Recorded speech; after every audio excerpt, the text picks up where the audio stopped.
Bom dia, senhoras e senhores, deputados, deputadas, povo do Maranhão. Senhor presidente, senhores deputados, venho dizer que eu vou votar a favor de qualquer emenda que venha acima de 30%, de 20%, 50%, 100%. O que vier, eu vou votar. Mas eu também tenho a obrigação, senhor presidente, assim como eu fui como vereador de Imperatriz 10 anos oposição, deputado Cleide Coutinho, de ter responsabilidade e de fazer do parlamento uma casa séria. Eu não venho aqui fazer graça e fazer molecagem para ninguém estar me aplaudindo, não. Eu vou votar, e eu pensei que quando o deputado que me antecedeu ia vir aqui e dizer que ele tinha um parecer que essa casa poderia dar, que alguém poderia dar, um parecer técnico de que o Legislativo pode conceder aumento, mas veio aqui, foi acusar alguém de mentiroso e ele mesmo vem mentir. Ele mesmo vem mentir. Mentir, principalmente das funções do Legislativo. Não precisava ir longe, não. Só pegar na própria lei que nós estamos discutindo, na própria lei, que lá tem um parecer, inclusive do Supremo. E pode ele ou qualquer outro deputado que botar 50%, 100%, 200%, que eu voto. Que eu voto. Mas eu vou cair no erro e na irresponsabilidade de não respeitar meu mandato, de respeitar a Constituição. E o pior tipo de responsável é você. Hoje, eu nunca fui, deputado Vinícius, nem Imperatriz como vereador e nem uma casa legislativa do menor município do Maranhão que eu conheço. Eu não vejo um vereador se prestar um papel desse. Um papel de saber das suas funções legais, de saber que ele não pode fazer isso, mas faz um jogo de cena com várias categorias no estado do Maranhão. Isso tem que ser feito. Vai ter meu voto tranquilamente. Mas nunca fiz política com irresponsabilidade, com brincadeira e principalmente jogando contra pessoas que vêm aqui contribuir de forma séria, não. Pode fazer qualquer deputado, pode fazer emenda de 100% que eu voto.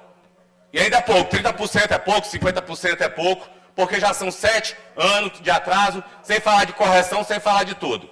Mas falar que já é súmula pacificada no Supremo. E o deputado que propõe isso é professor. Inclusive, quase todo Maranhão, ele disse que foi aluno dele. Ele sabe que ele não poderia estar fazendo isso. Não pode. E aqui vem fazer jogo de cena, botando todas as classes contra a casa, botando contra o reajuste. E sendo ciente disso. E eu vou ser responsável, tanto quanto ele está sendo, eu vou ser responsável, deputado líder Rafael. Deputado... Ouço o senhor com muito prazer. Deputado Rildo, Vossa Excelência não vai precisar apreciar, porque a comissão que é responsável e é séria, a Comissão de Constituição e Justiça dessa Casa, já rejeitou a emenda, pelos motivos que Vossa Excelência falou.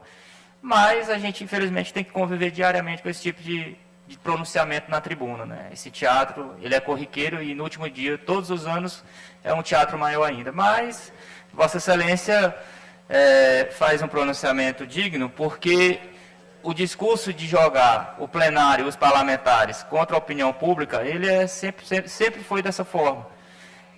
Parabenizo Vossa Excelência pela coerência, como deputado, como parlamentar que foi na cidade de Imperatriz, e nós sabemos das nossas funções. Aqui todo mundo queria dar aumento, queria dar benefício, queria dar aquilo outro, mas nós temos as nossas prerrogativas.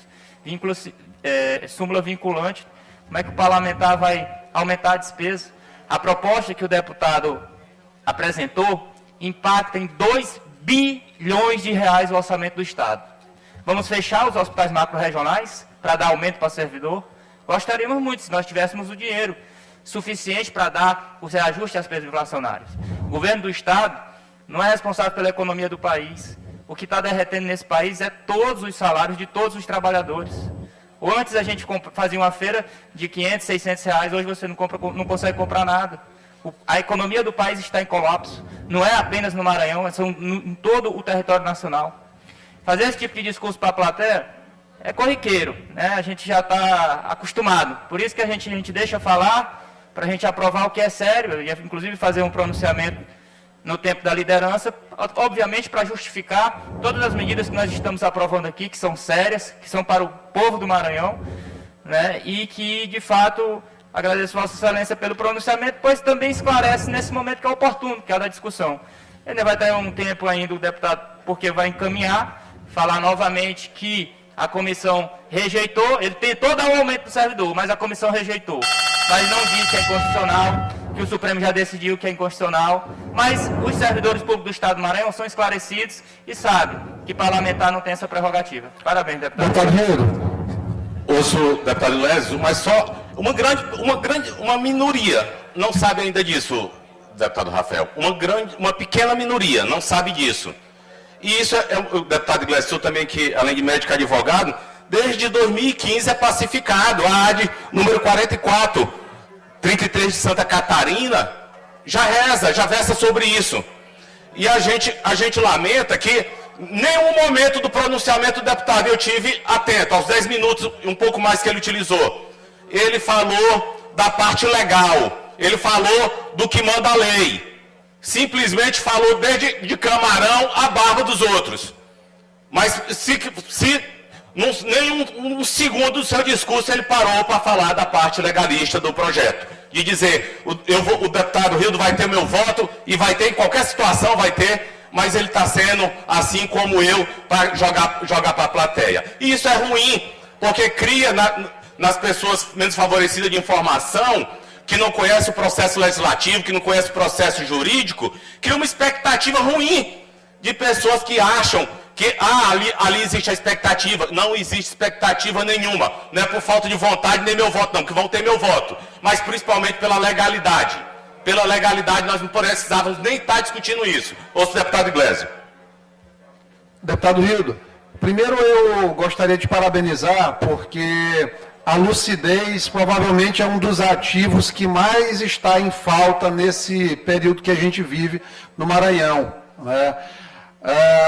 A gente sabe o que é o modus operandi de quem trabalha em relação a essa coisa de mídia, e alguns, inclusive, nem vêm para esse tipo de votação, porque tem medo do desgaste de estar aqui num plenário e, hipoteticamente, dizendo que estão votando contra as pessoas.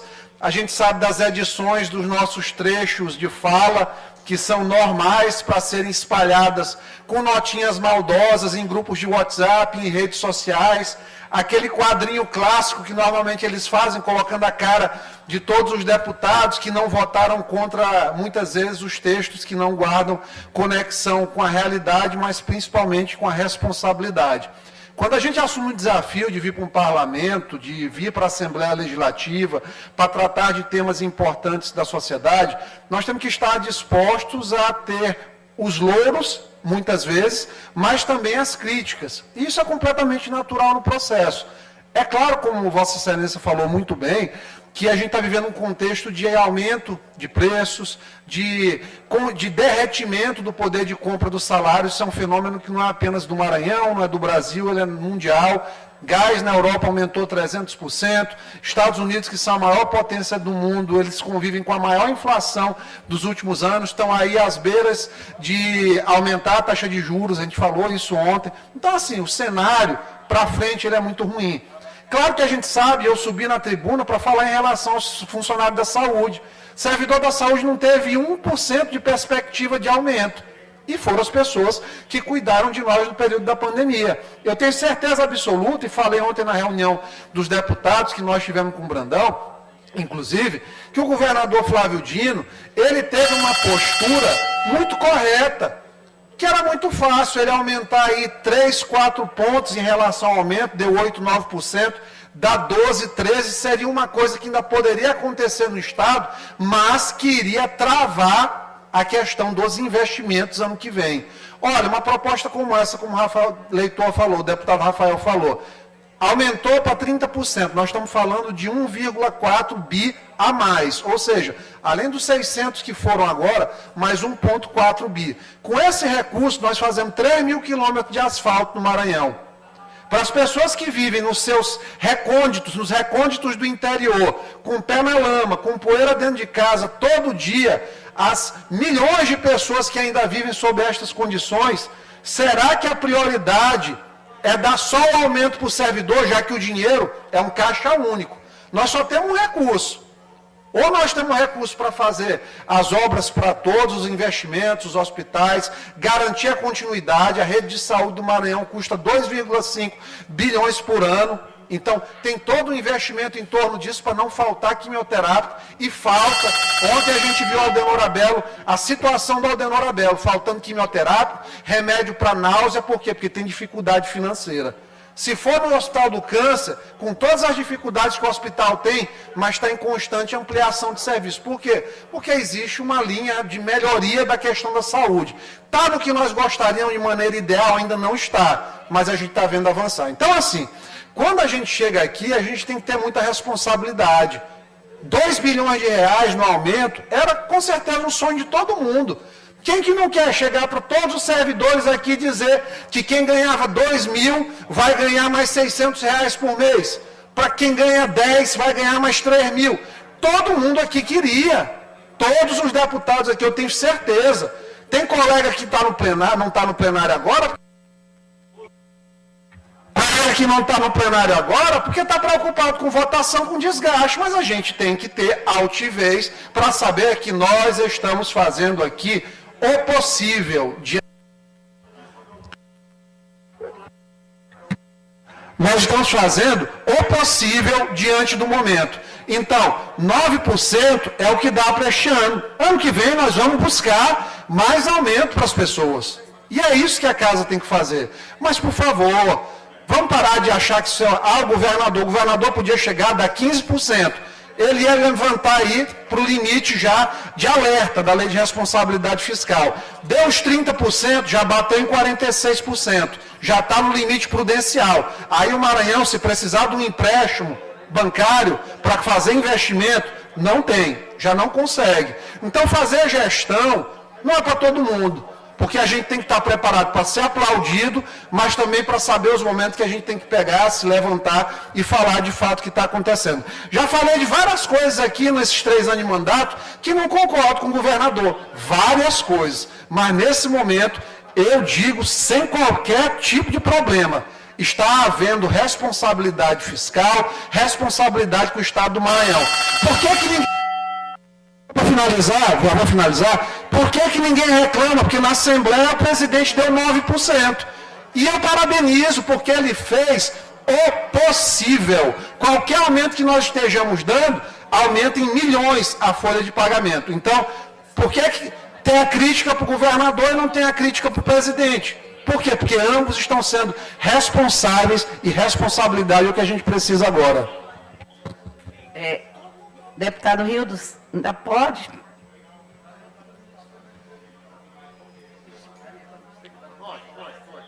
Deputado Rildo, por favor. Vossa Excelência quer conceder uma parte? Tudo bem, pode conceder, aí em seguida Vossa Excelência conclui. Tudo bem? Deputada Socorro Joaquim. Deputado Depois, Rildo, deputado Antônio Pereira. Deputado Rildo, demais deputadas, realmente é uma matéria muito difícil ser votada quando se trata de reajuste salarial. Porque nós queremos, sim, sempre que seja o melhor reajuste salarial, sejam recuperadas as percas salariais, que o servidor cada vez seja mais valorado, mais valorizado, mas eu quero também aqui reforçar um ponto importantíssimo, que é a questão da responsabilidade fiscal. E eu falo isso como ex-gestora que fui, que enfrentei muitas essas discussões no meu município, no anseio de melhoria salarial, de garantir aos servidores condições dignas de vida. Mas é verdade, nesse momento, por mais que a gente esteja com a alma querendo votar num valor maior, é preciso fazer aquilo que a lei de responsabilidade exige dos governantes. E aí, se nós não tomarmos o caminho da responsabilidade fiscal, o caminho é nefasto. O governo não terá como conseguir, com seriedade, garantir, fazer o que precisa ser feito, e no futuro próximo. Então, e o mesmo se traduz à Casa Legislativa. Por isso, o presidente pôde estabelecer também 9%. Eu acho que, nesse momento, o que é válido é poder se fazer algo. E a gente pode fazer assim. Eu quero chamar a atenção a esse aspecto. Eu sei que o deputado levanta uma causa importantíssima, que é a causa dos servidores, a melhoria de salário cada vez maior. Mas eu, como deputada hoje, que já fui gestora, digo que é preciso, pelo menos, estarmos junto com essa proposta que foi apresentada para que se avance minimamente no que diz respeito à remuneração final dos servidores do Maranhão. Vamos continuar lutando para que os próximos governantes cada vez possam avançar mais. Além de que teve todo esse período da pandemia, a Lei 173/2020 de Bolsonaro, que impediu nesses 2 anos qualquer reajuste salarial. Então, nesse ponto, eu quero realçar. Se não tiver em mente a responsabilidade fiscal, fica difícil qualquer governante transgredir a regra, transgredir a norma, transgredir a legalidade. Senhor presidente, eu tenho que concluir, mas tenho que lembrar Conclua, deputado. que nós não estamos nem discutindo o projeto ainda. Nós só estamos discutindo a emenda. E que tem todo o meu apoio. Se tivesse de 100% eu ia votar, porque eu sou classista. Eu sou professor, sou polícia, sou classista. E voto na emenda. Mas eu construí minha história de vida, minha história política, foi defendendo a verdade. Eu jurei quando assumi o mandato de vereador, 3 vezes imperatriz. Eu jurei quando eu assumi meu mandato de deputado estadual, pela constitucionalidade, pelo respeito. Aqui não está se discutindo índice ainda. É a legalidade que pode ou não pode o parlamento, independente de qual seja o parlamento. E uso a frase no tempo que tinha no Maranhão o coronel Macho, comandante da Polícia Militar, ele dizia que a verdade é dura, mas conforta. E a mentira é doce e corrói. E não é com mentira e nem com brincadeira e nem com desrespeito e nem levando a inverdade e principalmente o sensacionalismo barato que eu vou estar votando. Mas voltou meu voto. Pode botar 300 emendas que eu voto a favor de trabalhador, porque eu sou trabalhador. Muito obrigado.